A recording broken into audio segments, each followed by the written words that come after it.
অনেক সময় আমাদের ভাবতে হয় রুটি বা পরোটার সঙ্গে আমরা কোন তরকারি দিয়ে খাবো।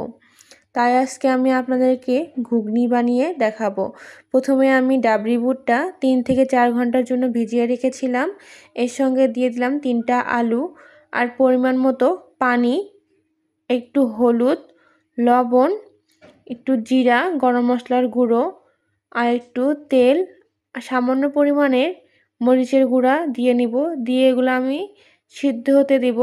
সিদ্ধ হয়ে আসলে একটা কড়াইতে আমি পরিমাণ মতো তেল দিয়ে নিব। তেলটি যখন গরম হয়ে আসবে এর ভিতরে পেঁয়াজ, রসুন দিয়ে নিব। এগুলো একদমই আমি হালকা লালচেভাবে ভেজে নিব। ভেজে নেওয়া হয়ে গেলে এর ভেতরে আমি পাঁচফোড়ন দিয়ে নিব। পাঁচফোড়নটা দিয়ে নেড়েচেড়ে নিব। এখানে আমি ডাবরি বুটটা যেটা সেদ্ধ করে নিয়েছিলাম সেটা আমি দিয়ে নিলাম। এটা আমি ফোড়ন দিয়ে নিলাম।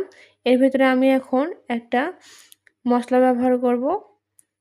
দেখেন, আর একটু গরম মশলা আমি দিয়ে নিলাম। এটা আমি আবারও নেড়েচেড়ে নিলাম। আমি যে মশলাটা প্রথমে ব্যবহার করেছি এটা কিন্তু সবজির মশলা ছিল।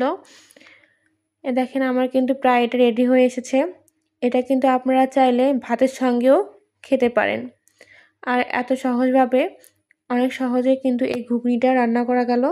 এটা আপনারা রুটি, পরোটা আপনাদের যেটা মন চায় তার সঙ্গে আপনারা খেতে পারবেন।